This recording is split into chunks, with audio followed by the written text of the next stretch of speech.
have some consent forms because this is actually considered research for me. So we're going to go over the consent forms really quickly, and then I also have a little survey page that you can fill out. And we can also talk about compensation. Jennifer brought some little snacks for you all, but I was also, you know, especially since y'all are talking about doing different events and that kind of thing, I can help subsidize some of that with my grant as a part of compensation for y'all participating in this focus group. So that, you know, that's an option if you're interested in that. But okay, so let me just go over quickly the consent forms because I know we don't have a lot of time. So the first one is the kind of long paragraph, and it's just a quick kind of explanation of what we're doing today. So we're going to be doing a group discussion about where we want to hear your creative ideas about strategies to engage community members in the process of developing a cure for HIV. It's completely voluntary, and you can refuse to join or withdraw at any time. And none of the information you discuss today will be linked to your name or anything like that. So you won't necessarily directly benefit from participating in this study, but obviously, like I said, I'm willing to help you all with some type of event or activity that you're doing to help you in your efforts. And let's see, it won't affect your relationship with this university or anything like that. And so we're going to be asking you questions about the strengths and challenges associated with working with community members and your ideas, your creative ideas about the best ways to promote community engagement. This is both online and in person. So we have in-person events like open mics and hip-hop events and contests and all of this stuff. And we want your ideas on like, how do you get young men of color involved in this stuff and wanting to be a part of it? So it won't take 45 minutes because we don't have that much time, but I'm going to try to make sure we get as much rich information as possible. The other thing is that I want to digitally record the audio. And then we also have Chris who wants to do, we're trying to develop a documentary also about this project. So if you don't want your face or anything like that included in the video, please let me know. And we can not include your face in the video. You know, we might get your hands or something like that, but we won't include your face. So please let me know. And then, let's see.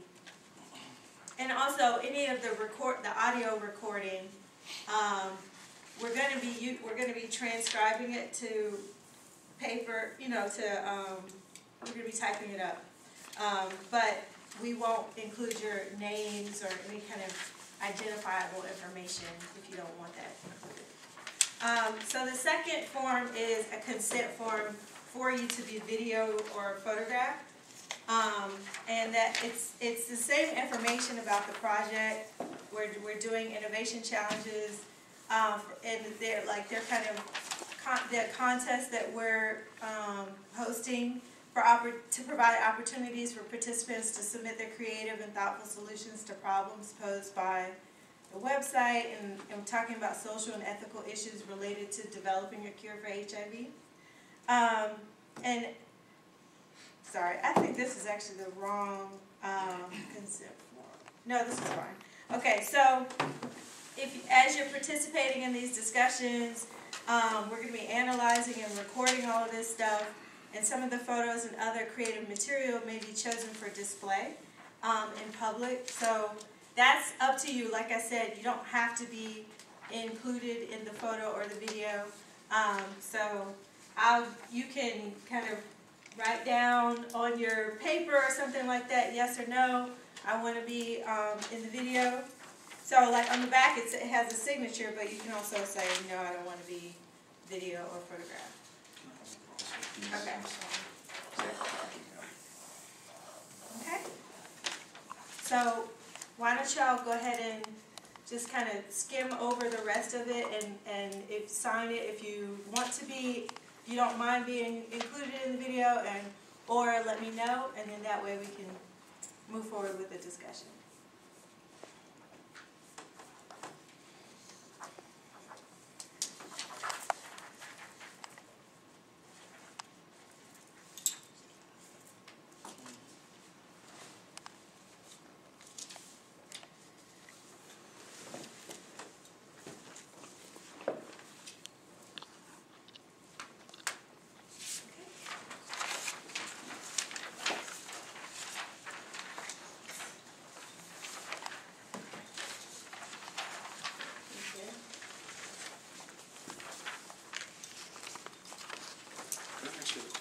Sure. Is this for qualitative research? Yes.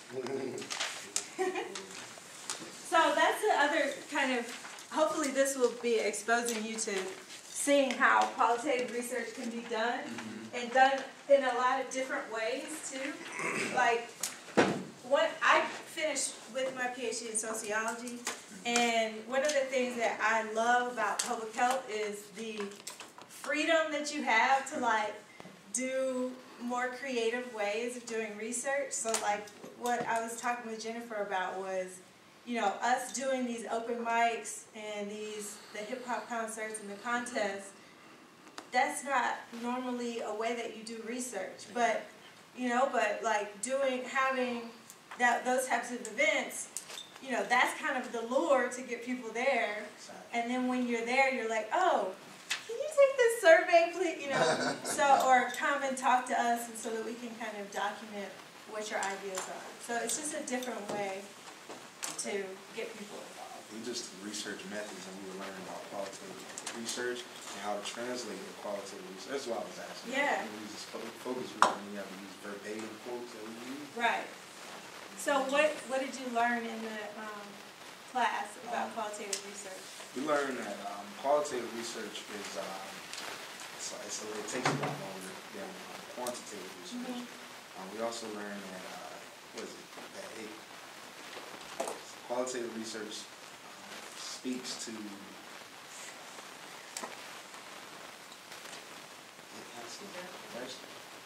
It answers a question. Oh no, not right now. Yeah, we started. It's explanation of why something is occurring. Yeah, I can't remember. I was trying to think about the actual definition that we had. I didn't know what it was.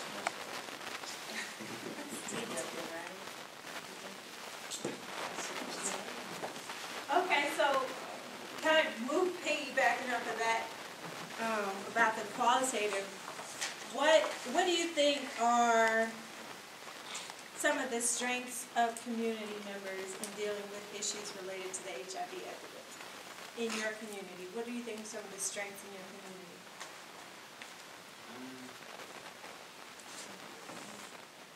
I mean, I think that most people are aware of HIV and how to track it. It's just that I've turned it out corner for myself, and I don't know if it exists now. I call it a Superman complex because people just feel invincible. And they think that, oh, I won't get it. And until you do some type of activity where you can show them or demonstrate them how easy it is for them to contact HIV, they don't have that in their mind that it's actually possible for them to get it. So when they're in the heat of the moment of maybe having sexual contact, they may not have a rubber or a condom, or they may all of a sudden decide, I'm just going to go in raw, I'm just not going to use it at all, and then I don't know how long it takes, a year or so later, they come up, oh, you got HIV, start to get symptoms or whatever. So a lot of times they're not being really cognizant of their actions at the time because they're in the heat of the moment. They're just like, it's like playing a crap game. Yeah, maybe I just throw the dice, get lucky, maybe I won't, and that's part of the problem why so many numbers are so high. It's not that people are not aware, about HIV illness. It's just that they're still willing to take a risk. Any other thoughts on that? One thing I would probably say is, from what I've learned from experience, is not all individuals that we speak to in our community have the ability to understand how exactly how exactly HIV affects them. So they know of it, they know that you can die from it, but they don't have, I don't think they have all of the information, or I don't think they're capable of understanding the big terminology that we all sometimes use when speaking with our community. So I felt like if it was a way for us to translate that big terminology into a terminology that everybody in the community can understand, and that's for even children, because it's important for them to understand as well. If it was a language that everyone could understand, and we would be able to dumb down all the big information that they can grasp, I think that would be, that would have an effect on our community more so than us just doing programs, because we can do programs and things all day long, but if they can't understand that material that we're trying to give them, it's almost like we're wasting time. So how do we dumb down the information? Like, if you had to explain about HIV to your third grade cousin, how would you explain it? That's the challenge. That is the challenge. Third grade is really necessary. I think it is. I didn't know it was third grade, what that is. I would say so. Reason being because you never know, a child can lose his father, mother, uncle, sister, cousin, brother, whatever the case is, and they may not understand why. And if you go down the line and say, hey, he just died, at an early age or whatever the age is, you're gonna be asking questions like, well, how did he die? How did he die? And then it's kind of like it's a secret, it's a kept secret, and that's a problem. If you don't express to him, hey, this came to be because he made mistakes. I think.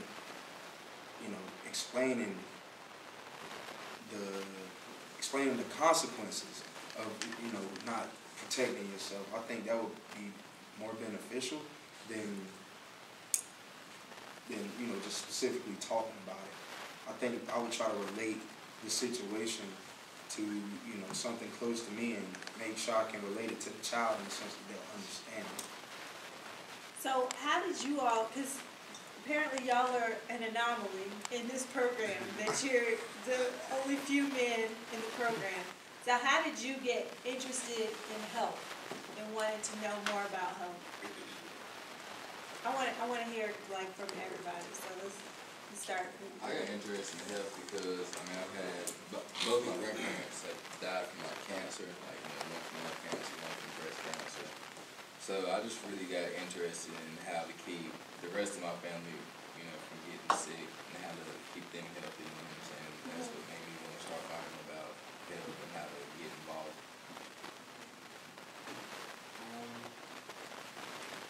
Being young, your parents try to, force positive aspects on you. So my parents wanted me just like being a doctor or a lawyer. So I wanted to go into the medical field. And I started off as a biology major with concentration, in the medical field. But I got talking to Dr. Reed one time in one of my early public health education classes, and it's just if you can stop stuff if you can stop illnesses and sicknesses before they get to the tertiary stage, and stop at the primary stage what we do, save a lot more time. Well, I got into it actually by injury. I used to do jiu-jitsu and Muay Thai. I got injured. Jiu-jitsu? Brazilian jiu-jitsu and Muay Thai. I got injured. And I went to this guy who put his hands on me because I'm doing some main manipulation. That encouraged me to become a massage therapist. So I've been a massage therapist now for 10 years. After being a massage therapist, I still wanted to get more education. So I started back going to school, trying to figure out, okay, which direction I want to go. At first I was thinking, okay, radiology. And I'm like, switch to nursing. Once I switched to nursing, I was still at community college. I transferred to Central after 2 years of community college, and I took a personal health class with Miss Bass. And I think I was in the class, and the subjects that she was talking about, they were sounding more interesting to me than nursing. Yeah. So after being in her class for maybe 2 months, I decided I like public health more because it's more prevention than treatment.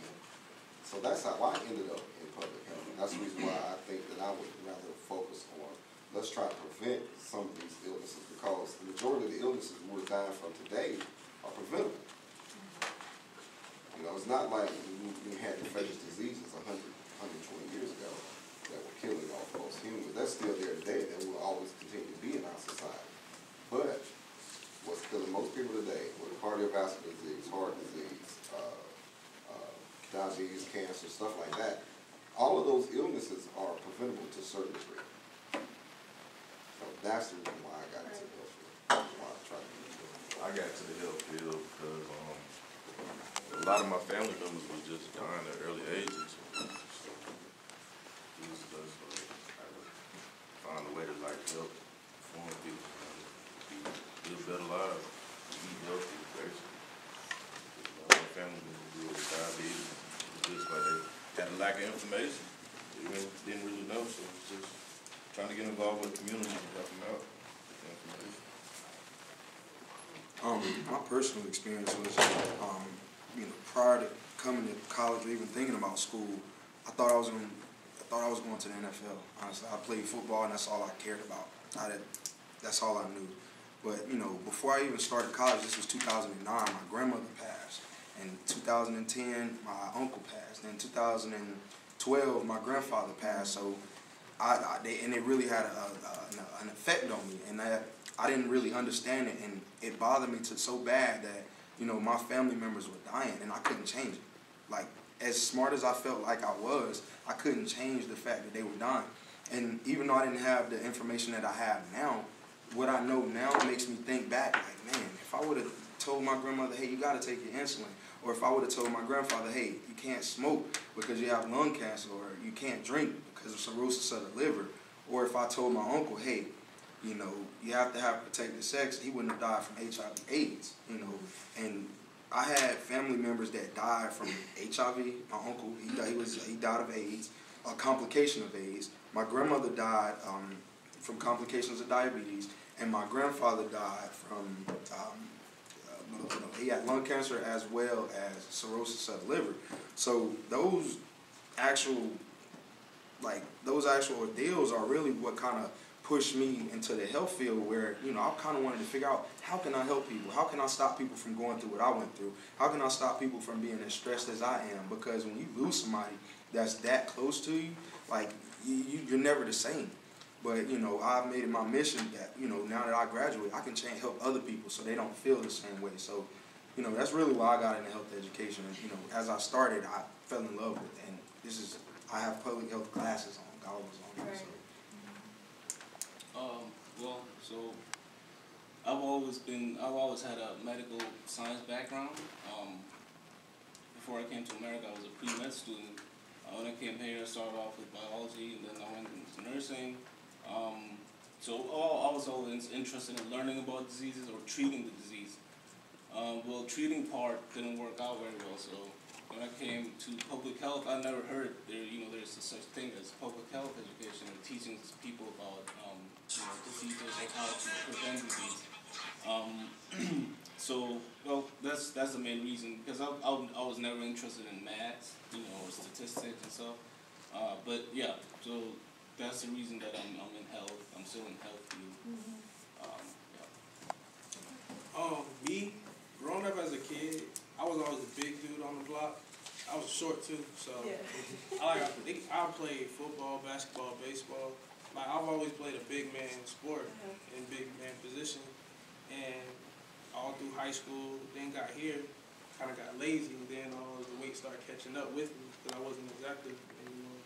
So it's kind of like, because I went to the doctor before the New Year's, and the doctor basically told me I basically can be diabetic.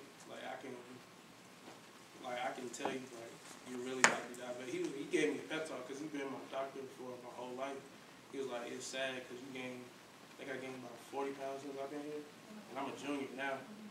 So he was just telling me, and then, because my major is psychology, and my concentration is public health. So I think it's better for me, because my mom works at a hospital and Blue Cross. So it's kind of like shadowing her, like I'm starting to see things. And she also does help out with events as well.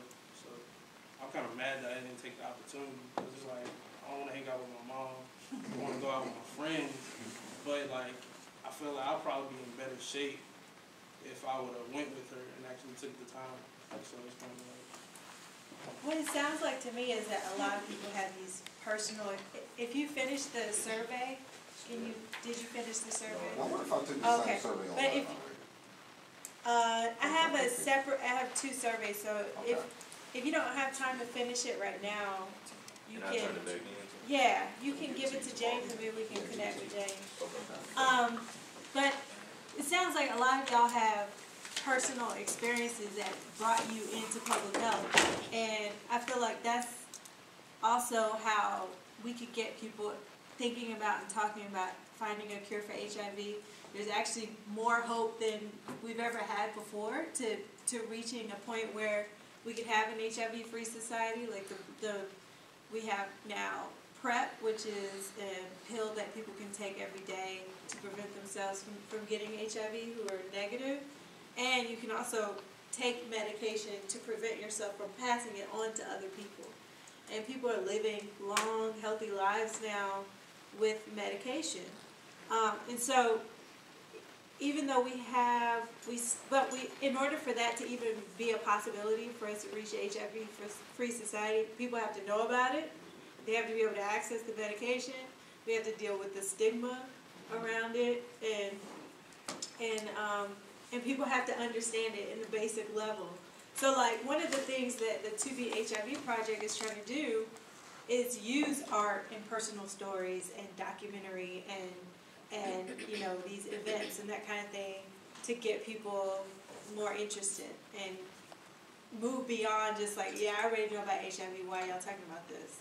To like talk about, no, there's actually some stuff that you need to know. And so what I also want to get from y'all, just some ideas on, do you think that an app, like if we developed an app, would that be a good way to get people involved? And what would it look like if that were to be developed? The reason I would say the app would be beneficial is because the confidentiality that an individual can have in their home. And I think that's important because of stigma with HIV. You know, people don't just go out and about and say, hey, I'm HIV positive. You know, a lot of times it's something that they keep down within themselves. They don't tell anyone else. But an app where they can sit at home in the comforts of their own home and, you know, read about it, figure out about it, different things like that, I think that would be beneficial in a sense, I feel like. So what should it look like? What should be in it that would make you and your friends want to look at it and use it and download it? And even if they're not positive?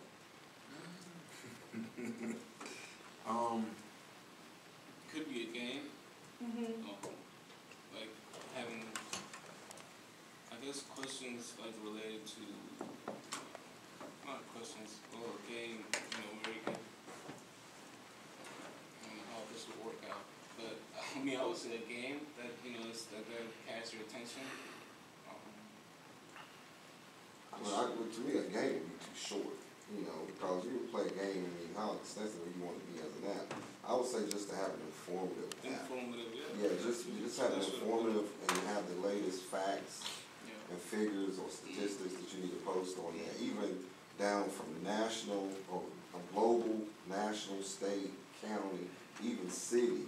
If you could do that, I mean, if you could form an app that says, okay, you have this many incidences of HIV in Durham County or in the city of Durham by itself, and like the latest rates, then that's a more informative thing of having. And the reason I say an app and not just a website is because an app, everybody has a phone.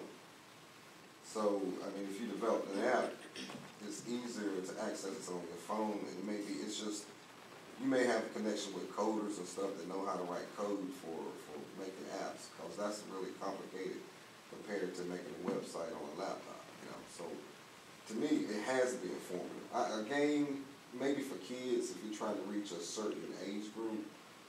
What if it was a game that that made you learn information. Yeah, Yeah. I mean, if you can combine the two, but just strictly having a game, and you know, a game, people don't want to read all the time either, so that's what you have to think. They're playing a game. I mean, how would you design a game that's going to be, that's informed you about HIV, but people want to play it and be a part of it?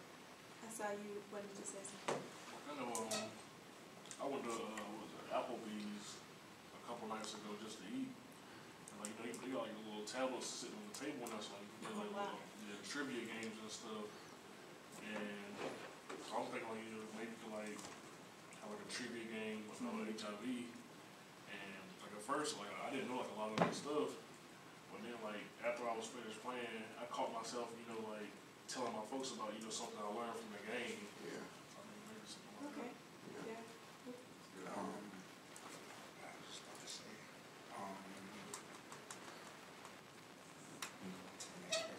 only thing I was gonna suggest is about, he was saying as far as, raising awareness is if, I don't know how current those numbers are, because I notice that every so often that they count those rates. I don't know if they would be, accessible at all times. And if the app, you want to keep the app updated, you want to have the most current information. And I don't know how often that information comes out. You may know more than I do. It's like every 3 years. And that's, see, it would be hard to keep it updated.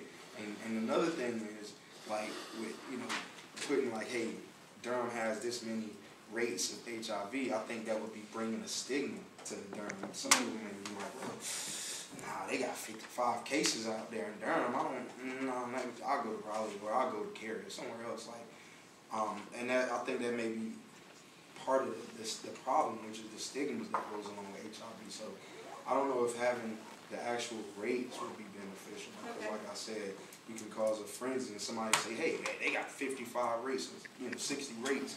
And, I don't want to go to Durham. They may get that stigma that, that's important to kind of negate from the situation. So what about, like, what other kind of topics do you think are important to discuss when we're talking about finding a cure for HIV? I feel like finding a cure for HIV is out of our hands. That's in the hands of people actually doing medical research. Okay. And because when I think of them finding a cure, okay, we know it's there. We know how it came about, that it's a retrovirus. But the thing about it is, how do we have the answers to the question of actually finding a cure to that disease? I mean, we can do abstinence, we can practice safe sex, that's fighting against passing the disease on, or the illness on. But to actually find a cure, I don't know. I don't have the answers to that. I don't actually know. I'm trying to figure out how can we, cure AIDS? I mean, what type of research is being done? That's the reason why I mentioned that to you about Bill Maher, the guy who was on that show making those boisterous claims.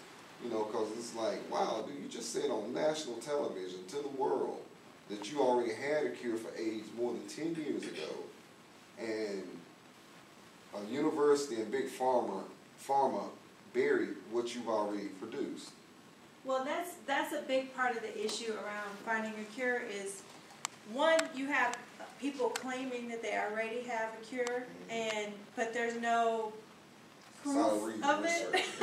Or you just have people saying like, yeah, he cured me, but there's no real proof to show that that person, that scientist or doctor cured the person. And there's almost every day there's a new person saying that they've cured HIV, and they're using this conspiracy like, oh, pharma's trying to suppress it. So that's not something new or unique to that man. And this happens all over the world. But so that may be something that would be included in the app. I don't know if that's something that you all think would be important.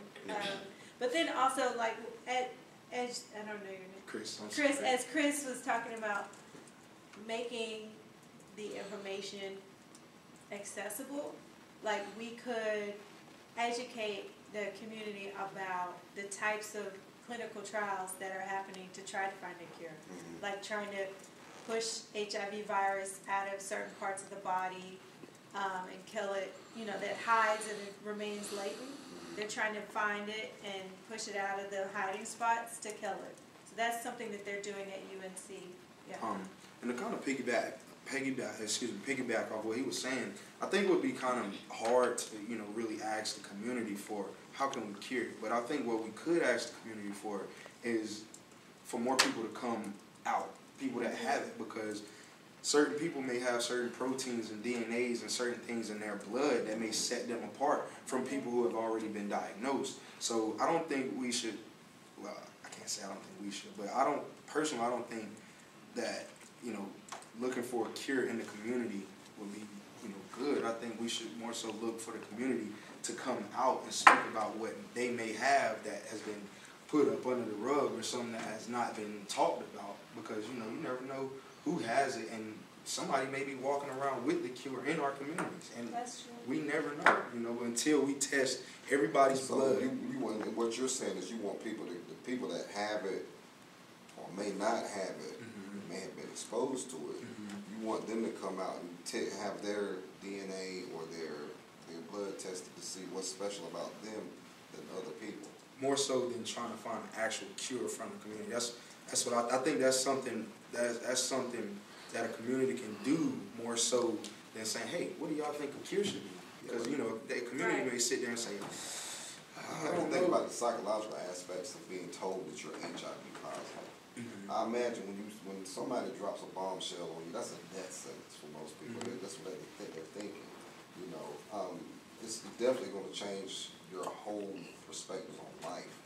So it's really hard if you're having someone that has that, and then all of a sudden you're telling them, asking them to come out and share, tell the world that you have HIV. Most of them are just going to go into a shell. They're just going to go within themselves. No.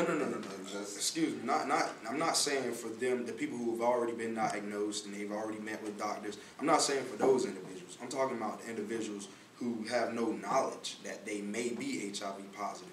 And the reason I say that is because, the people that have already been to the doctor, they understand, okay, this person is HIV positive. They have their medications. Now it's the most important thing is for them to stay on this regimen, continue on what they're doing to extend their life, keep them healthy. What I'm saying is the people who, and it may be younger people, older people, all people in the community that may possibly have the disease, and they just keeping it to themselves out of fear. So if they were to come out and, talk about it, that kind of can eliminate passing it on. It also, if testing their blood, you may say, okay, well, this person has HIV, but it really hasn't affected them because they have this amount of protein in their blood, and that protein is fighting off the infection more so than science has ever known. And what I'm saying is, you never know. You can get that instance out of a neighborhood. You never know. That's actually a viable option, in the sense that another way that they're trying to find a cure for HIV is trying to replicate the DNA of people who have a natural resistance to HIV. Exactly. And so that might actually be a good idea, is to be able to test people and be like, okay. So are you saying test everybody, make it mandatory that everybody gets tested for HIV? I don't know, mandatory, but that's difficult. But if you made it a part of a regular checkup, everybody get tested, and then, or something like that, where you could also test, because HIV's been in the human, I guess, in human society for hundreds of years. But we've had a natural resistance to it. And then it kept mutating, and then all of a sudden we have 2 strands of HIV that are affecting people's bodies in a way that they can't fight it off. So we've had a natural resistance to it for a long time, but it mutated. And so if we could find the people who still have that natural resistance and then replicate it, then that may be a way to find a cure. So that actually is a great idea.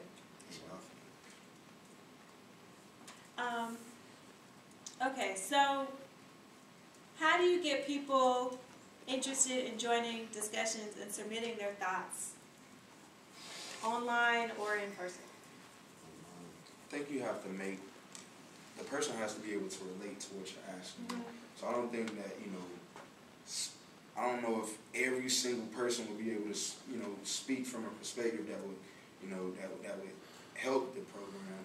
But, people who've dealt with the disease personally, or, they know someone that's close to them has dealt with the disease, I think their opinion would, shed light on what's important, because they've lived through the disease. And me personally, like I said, like, I don't have the disease, but I lived through it because my uncle, who was my dad, I seen him go from being a healthy, strong man to, before he passed, and I'll just put it that way, but I seen that happen to him, and so, that kind of, when you see something like that, it almost makes you want to do better. It makes you want to try to find the cure. It makes you want to, submit what you've been through, because like you say, you never know what somebody's been through and how they can change the platform in which what you're trying to do. So I think making it relatable to people who you're trying to reach, make sure they can relate to the topic. Yeah. As opposed to just asking someone who has no knowledge or no experience with the disease, hey, how do you feel about it? They, like you said, they may have a Superman complex where been good this far, I think I'm gonna be all right, So maybe sharing personal stories or finding some kind of platform where they could share it anonymously. That's exactly what I was going to say, probably anonymously. And, you never know who will come out of the water after they've seen that. Okay, this person shared their story. You know what? I went through the same thing. My grandmother passed to HIV. I didn't understand it. I wish I could have helped, but now this is a program where I can help. Let me be of assistance. So that's how it's something. One last question. So how can we make it easier for people who don't have access to the internet to get involved and participate in discussions about HIV cure?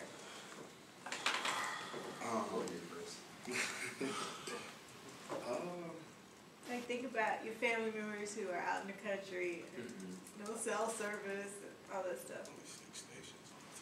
Yeah. I don't know too many people living like that. Let's see. I don't know if this is the correct answer, but I would think, like, in the part of the maybe planning for the program, maybe one thing you can incorporate is, a few devices that have internet in the budget. I don't know if that's possible, but just setting that standard where, I have 5 tablets, or I have 2 tablets. If I go out in the boonies in the middle of nowhere, they'll have access somehow or some way. And, that's... Yeah, but you're saying if you're unplugged completely, if they're unplugged, how are you going to reach these people? How are you going to let them know about HIV for the cure? If there's no internet. Or getting involved in these events and contests. Well, think about it, sometimes when people that live far out, they want to be away from people. They don't want to be a part of it. I'm serious. That's most people. They don't want to be around people. They don't want you coming around them. So it's really hard to reach them if they're out there in the woods like that, or living far away from people. With that being said, that's a really hard challenge. I mean, to get them, what you can do, pass out flyers, brochures, put it in local country stores, go put up, I don't think I can think of flyers or banners, if the owner of the store will allow you to do so, because you have some places, that's all they have in their neighborhood, is a little country store. But what about people, there are people who live in McDougal Terrace who don't have access to the internet. What about them? That's what I was considering. I didn't think about flyers again. Post them up on phone poles and where you can. That's what I think of it. Because if you can't get them to see the information or know about it, they don't have access to internet or television. But the thing was really sad, even though they may have lived in these dire needs or dire situations where they don't actually have access at home, most of them still walk around with a cell phone and have a cell phone. For some reason, that's always the case. They ain't got anything, they got a cell phone. They got a phone, I know me personally, I get at least 3 calls a day about, me wanting to further my education, or just wanting to try something new. Marketing calls. So, I mean, like if it's something like me trying to further my education, I'll go ahead and hang up because I'm already in school and I really don't want to hear it. But one time somebody called me about it, like, is your father, like, is one of your grandparents in your household like have diabetes? Well, yeah, they, you know, I actually stay on the line and listen to them. So, I mean, Oh, so just cold Cold call call. people? Cold call. people. Okay. Old call, old That's fashioned. interesting. Or, I mean, another option would be SMS, text messages. Yeah. Just basic text messages. On a basic phone, everybody has Everybody has that. text messages, so that may be something that would work also. What about incentives? What do you think people would want to participate? Yeah, I would probably say definitely some type of refreshment. Okay. Definitely. And then I would also probably maybe consider like gift cards.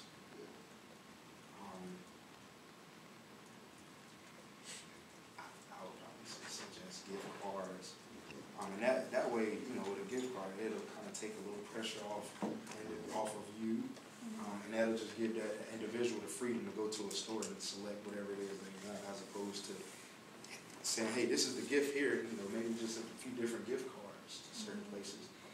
People always love free stuff, and that's completely, not completely, but it's free. Any other thoughts? That's what I think.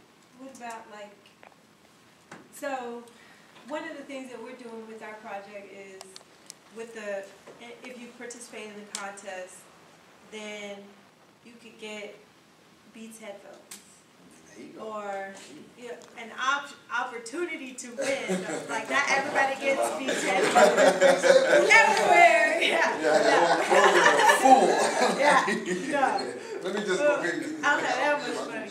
But you know, like an opportunity to win Beats headphones or win a night stay at a hotel or something like that. I mean, honestly, even, you know, what you saying, just the Beats headphone, having something expensive also people like. So even if you say, hey, you have a chance to win, you know, that would be beneficial because A cell phone.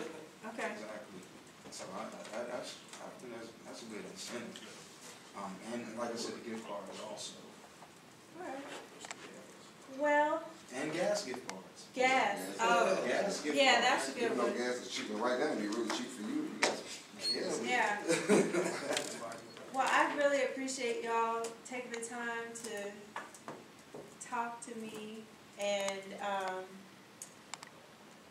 well, as far as compensating you all, like I said, I could compensate you in the form of helping you with whatever event that you want, or if you want gift cards individually, I can do that too, so it's up to you. Then we can do something for the group. Well, we do something for the group, because right now we were talking about funding last meeting. You know, so, how we can fund different things, there's different events that we want to do, so that would Okay. definitely help if we could get some funding to help with those type of Yeah. things. That'd be great, and we will do what we can. We still have a few more things we have to discuss. The thing is, most of these guys have classes.